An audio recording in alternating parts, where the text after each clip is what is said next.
Hi friends, so my name is Aman. Welcome to my channel Live Laugh Love with Aman.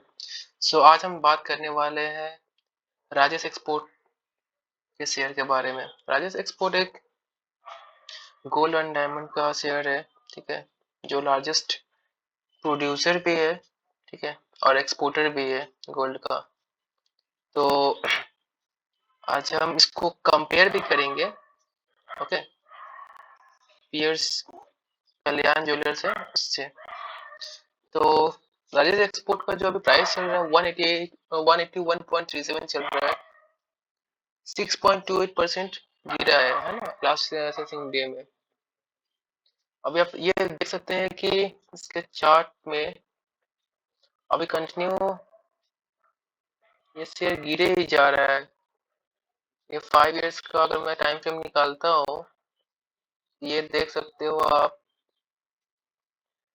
ये जो share था ये 950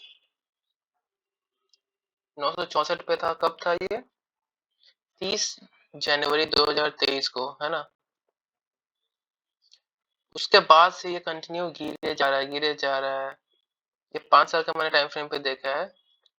मैं आपको दिखा दूं, जो अभी प्राइस पे ये शेयर मिल रहा है, ये आपको 2015 पे ये प्राइस पे शेयर था, ये आप देख सकते हैं।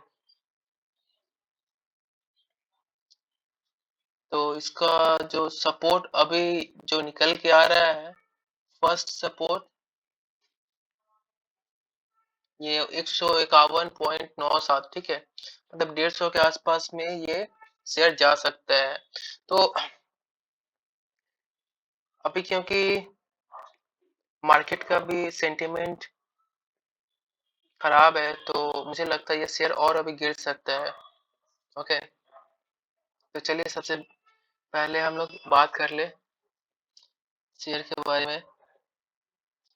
तो इसका स्ट्रेंथ एंड वीकनेस पहले पहले फोकस करते हैं। इसका जो स्ट्रेंथ है, growth in net profit with increasing profit margin quarter on quarter, okay, company with low debt, increasing profit every quarter for past 2 quarters, book value per se improving for last 2 years, company with zero promoter pledge, company का promoter के पास कोई pledge नहीं है, ये बहुत अच्छी बात है। वीकनेस पे फोकस कर देते हैं।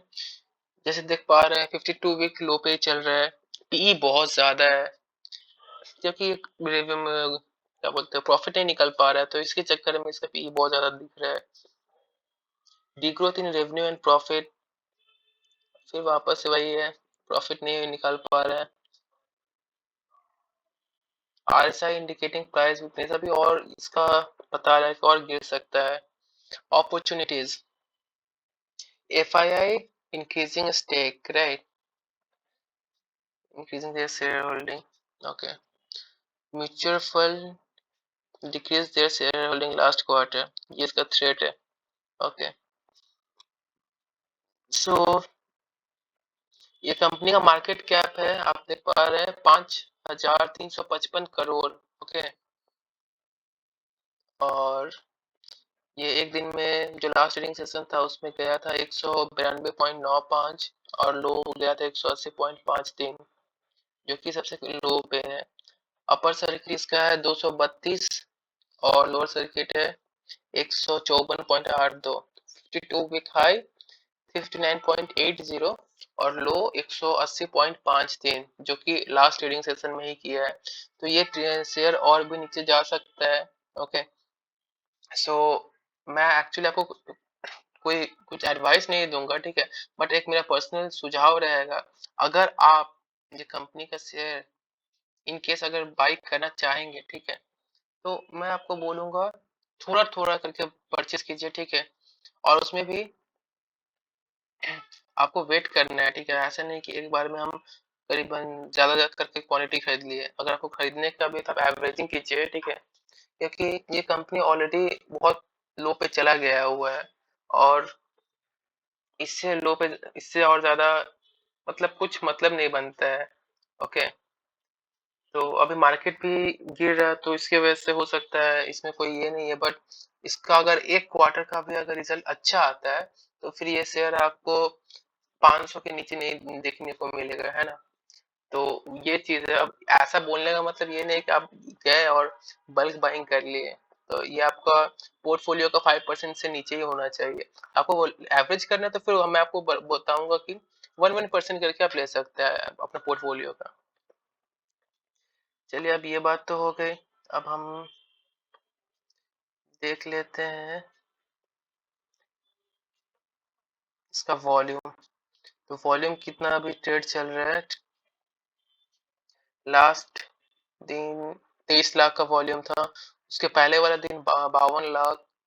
उसके आगे वाले वीक में 17 लाख का वॉल्यूम था। तो लगभग अभी बहुत कम वॉल्यूम ही चल रहा है। बस उसके आगे वाले दिन जिस दिन 5% ऊपर था शेयर, उस दिन 52 लाख ट्रेड हुआ था। उसमें 16% ही मतलब डिलीवरी हुआ था। तो अभी कोई बेच रहा है माल।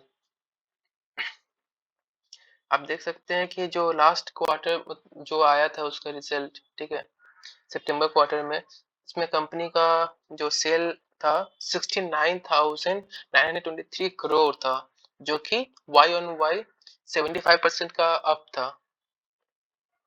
अभी सभी लोग इसमें बाय रेटिंग करेंगे, ठीक है, बट मैं आपको ये सलाह दूंगा कि आप अगर फ्रेश बाइंग के लिए सोच रहे हो तो थोड़ा थोड़ा परचेज करिए, ठीक है। और अगर यहाँ से शेयर अगर आगे बढ़ता है तो वहां पर आप सोच सकते हैं, क्योंकि अगर आप नीचे आएगा तो आप उसमें आप एवरेजिंग ही कर सकते हो, उसके अलावा और कोई ऑप्शन नहीं रहेगा। और अभी आप थोड़ा सा वेट कर सकते हैं। अब हम देख लेते हैं इसमें ओवरव्यू रेवेन्यू का। तो आप ये देख सकते हैं कि जो इसका पैटर्न है 2020 से, जो कोविड का टाइम था उसके बाद वहां से रिकवर किए हैं, ठीक है। बट वो जो सीक्वेंस है ना, वो ग्रोथ का, वो मतलब कंटिन्यू नहीं हो पा रहा है। कभी ऊपर हो रहा है, फिर कभी नीचे आ जाए, फिर ऊपर हो रहा है, फिर नीचे आ जा रहा है, तो वो सीन चल रहा है। तो कंपनी वालों को सोचना पड़ेगा, मैनेजमेंट को, कि इसको प्रॉपर वे में लेके चले। नेट प्रॉफिट है। नेट प्रॉफिट आप देख सकते हैं कि 2020 में 1205 करोड़ था। उसके बाद 844 करोड़। उसके बाद 1009। फिर 1432। और फिर अचानक से 335 पे आ गया। तो ये रीजन है कि एक शेयर अचानक से ये गिर रहा है। और सेबी ने फॉरेंसिक ऑडिट का भी बात किया है। तो आशा करते हैं इस क्वार्टर में जो रिजल्ट आएगा वो बहुत अच्छा है, क्योंकि मेरा खुद इस कंपनी में थोड़ा स्टेक है। उसके बाद अर्निंग पर शेयर ये भी डाउन होते जा रहा है। बुक वैल्यू का बात कर ले तो बुक वैल्यू बढ़ा है, ये 516.39 हुआ है।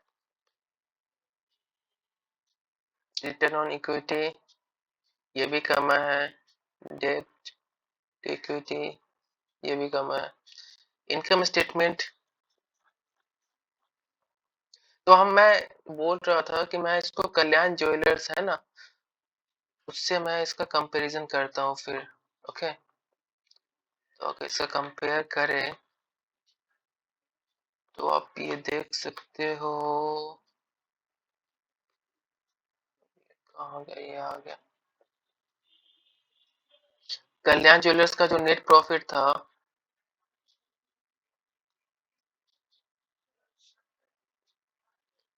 2020 में, इसका राजेश एक्सपोर्ट था 1205 करोड़, जो कि कल्याण ज्वेलर्स का था 156.35। ओके, कल्याण ज्वेलर्स का भी 554 करोड़ पे आया है, जबकि राजेश एक्सपोर्ट का 335 करोड़। इस वजह से ये शेयर थोड़ा सा और नीचे गया हुआ है। अब बात कर लेते हैं अर्निंग पर शेयर, ईपीएस। तो अर्निंग पर शेयर कल्याण ज्वेलर्स का भी 5.38 चल रहा है, जबकि राजेश एक्सपोर्ट का 11.41। बुक वैल्यू तो आपने देखा ही था 516 चल रहा है। वही बुक वैल्यू कल्याण ज्वेलर्स का 40.45। तो इससे आप ये ऑब्जर्व कर सकते हैं कि राजेश एक्सपोर्ट अभी बहुत आपको अंडर वैल्यूड रेट में मिल रहा है।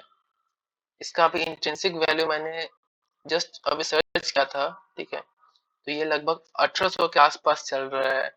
अगर ये कंपनी प्रॉपरली अगर अपने हिसाब से काम करे, या फिर जो भी मैनेजमेंट का चाल है अगर वो ना हो, तो ये कंपनी का लगभग अभी जो मार्केट प्राइस है 1800 के आसपास होगा, ठीक है।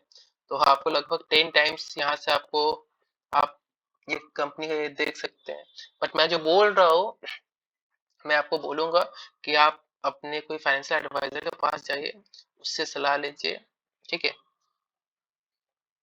और या फिर आपका खुद आप स्टडी कीजिए कि ये कंपनी में कैसा है, ये क्या हो सकता है। क्योंकि पर्सनली मेरे हिसाब से ये कंपनी तो अगर प्रॉफिट अगर अच्छे से निकाल के दे, तो फिर ये सबसे बेस्ट कंपनी मुझे लग रहा है। इसके अंदर पोटेंशियल भी बहुत ज्यादा है।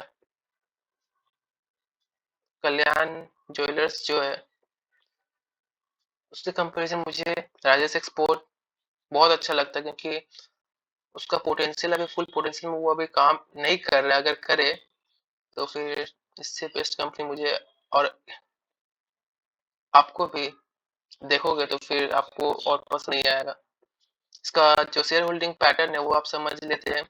54.55 प्रोमोटर के पास है, एफआईआई के पास 14.81, डीआईआई है 11.09, जो उसमें एलआईसी भी है इंक्लूडेड है। उसके बाद पब्लिक के पास है 19.54। ओके, तो मैं आपको यही सजेस्ट करूंगा कि आप ये कंपनी में परचेस करना है तो आप एवरेज करके कर सकते हो, ठीक है। इसमें ये बहुत अच्छा चीज हमको दिखने को मिलता है, जिसका जो बैलेंस शीट है, इसमें जो रिजर्व एंड जो सरप्लस है, ठीक है, आप ये देख सकते हैं, ये बढ़ते ही जा रहा है, ठीक है। इससे आप ये समझ सकते हो ना कि कंपनी बहुत अच्छा भी है, ठीक है, लाइबिलिटी में भी है, ठीक है। तो लाइबिलिटी कंपनी का घटा है, ओके, आप यहाँ से देख सकते हैं। उसके बाद एसेट है, तो एसेट में भी कंपनी का अच्छा हुआ है। आप देख सकते हो कि 1522 था 2020 में, ठीक है, और अभी 2080 के लगभग है। तो ये बहुत अच्छी चीज है, ठीक है। उसके बाद आप इनकम देख सकते हैं, कंपनी फ्लक्चुएट कर रहा है। आप यहाँ पे देख सकते हैं, सितंबर क्वार्टर 2023 में 45, फिर दिसंबर में 12 करोड़, फिर ये आपका मार्च में ये तो माइनस नेगेटिव में चला गया। तो ये जो चीज है ना, ये कंपनी को देखना पड़ेगा कि कहाँ पे गड़बड़ी आ रही है, वहां पे उसको फाइंड आउट करके ये करना पड़ेगा। नहीं तो फिर ये अपना शेयर प्राइस जो मार्केट वैल्यू है बहुत खो रहा है। तो मेरा माने तो आप इस कंपनी में कुछ कुछ पैसा आप डाल के एवरेजिंग कर सकते हैं, ठीक है, क्योंकि ये अभी अच्छा बाइंग रेंज है। इंट्रिंसिक वैल्यू ये कंपनी का 1800 के लगभग है, तो आप समझ ही सकते हैं कहाँ पे 180, कहाँ पे 1800। ओके, सो हर्षद मेहता का वो जो कहावत है ना, रिस्क है तो इश्क है, वो परफेक्ट फिट होता है, ओके। अब मेरा बोलने का मतलब ये नहीं कि आप गए और बल्क में बाइंग कर लिए, ठीक है। तो आप अपना फाइनेंशियल एडवाइजर या फिर आप खुद से स्टडी कीजिए, ओके। उसके बाद आप इसको खरीदे या फिर नहीं खरीदे वो आपके ऊपर है, ओके। सो अगर आपको ये वीडियो अच्छा लगा तो मैं आपसे रिक्वेस्ट करता हूँ इसको लाइक करें, सब्सक्राइब करें, और आपको अगर और कोई वीडियो पे जानकारी चाहते हैं तो फिर कमेंट में कमेंट करें, okay. So thank you so much दोस्तों, बाय, टेक केयर।